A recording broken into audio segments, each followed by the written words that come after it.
Hello all, welcome back to the diabetic food doctor.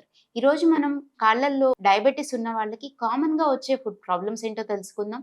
వీటిని అర్థం చేసుకోవటం ద్వారా మీకు డయాబెటీస్ ఉంటే కాళ్ళల్లో ఎటువంటి సమస్యలు రాకుండా ఎలా చూసుకోవాలి, పాదాల హెల్త్ని ఎలా కాపాడుకోవాలి, అలాగే మీ ఓవరాల్ హెల్త్ని కూడా పాదాలను జాగ్రత్తగా చూసుకోవడం వల్ల ఎలా కాపాడుకోవాలో తెలుసుకుందాం.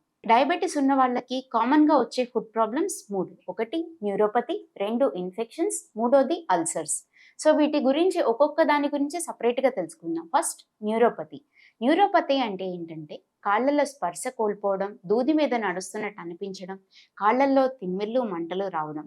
ఇలా ఉన్నప్పుడు ఏం జరుగుతుందంటే మన కాళ్ళకి ఏమన్నా చిన్న దెబ్బ తగిలినా కానీ దెబ్బ తగిలింది అని అర్థం అవడానికి చాలా కాలం పట్టచ్చు.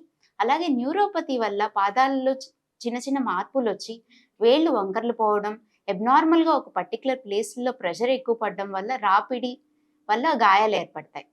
దీంతో పాటు ఇంప్రాపర్ చెప్పులు వేసుకున్నప్పుడు కూడా అసాధారణమైన ప్లేసుల్లో ఒత్తిడి పడడం వల్ల పుండ్లు అనేవి ఏర్పడవచ్చు.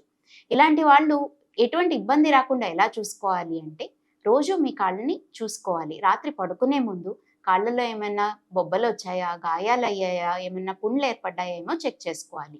ఒకవేళ మీరు చూసుకోలేకపోతే మీ కుటుంబంలో ఎవరినైనా ఒకసారి మీ పాదాలని రోజు పడుకునే ముందు చెక్ చేయమని చెప్పాలి. అది కూడా సాధ్యం కాని టైంలో ఒక చిన్న అద్దం పెట్టుకొని కాళ్ళని మీ అద్దంలో చూసుకోండి. ప్రతిరోజు పడుకునే ముందు ఒకసారి చెక్ చేసుకోవడం వల్ల ఏమన్నా గాయాలు ఉంటే త్వరగా గుర్తించవచ్చు. రెండోది, మనం ఇప్పుడు అల్సర్స్ గురించి తెలుసుకుందాం. అల్సర్స్ అనేవి అంటే diabetic foot ulcer. Diabetic foot ulcer వివిధ కారణాల వల్ల రావచ్చు. ఒకటి ఇప్పుడే మనం విన్నాం, న్యూరోపతి వల్ల రావచ్చు. ఇంకొక కారణం అల్సర్ రావడానికి కాళ్ళకి రక్త సరఫరా తగ్గడం వల్ల. ఈ రెండు కారణాల చేత కూడా కాళ్ళల్లో పుండ్లు ఏర్పడవచ్చు.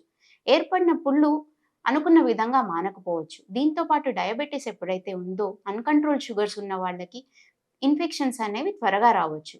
సో దీన్ని కూడా ఎలా కాపాడుకోవాలి? సో సరైన చెప్పులు వాడుకోవాలి, కాళ్ళని రోజు చూసుకోవాలి. అలాగే మీకు కాళ్ళల్లో ఏమైనా ఇబ్బంది ఉన్నా లేకపోయినా కానీ ప్రతి 6 నెలలకి ఒకసారి మీ ఫుడ్ డాక్టర్ గారి దగ్గరికి ఒకసారి వెళ్ళి పాదాల గురించి చెకప్ చేయించుకుంటూ ఉంటే ఏమైనా గాయాలు ఉన్నా వాటిని వెంటనే ఎలా ట్రీట్ చేసుకోవాలో తెలుసుకోవచ్చు. మూడోది ఇన్ఫెక్షన్స్. సో న్యూరోపతి వల్ల కానీ బ్లడ్ సప్లై తగ్గడం వల్ల కానీ కాళ్ళల్లో పుండ్లు ఏర్పడితే అవి ఎప్పుడైనా ఏ రోజైనా ఇన్ఫెక్షన్కి దారితీయచ్చు. దాంతోపాటు షుగర్ కంట్రోల్లో లేకపోతే ఈ ఇన్ఫెక్షన్స్ వల్ల వేళ్ళు తీసేయడం, కాళ్ళు తీసేయడం అనేది చాలా తరచుగా వింటూ ఉంటాం. కానీ దీన్ని అక్కడితో అందరికీ కాళ్ళు తీసేయాలంటే అవసరం లేదు. సరైన టైంలో డాక్టర్ దగ్గరికి వెళ్ళినప్పుడు ఈ ఇన్ఫెక్షన్స్ని సరైన మెడిసిన్స్తో, తగు రెస్ట్తో, అవసరమైతే చిన్న చిన్న ప్రొసీజర్స్ ద్వారా ఇన్ఫెక్షన్ని బయటికి తీయచ్చు. Thank you for joining us today on the diabetic food doctor.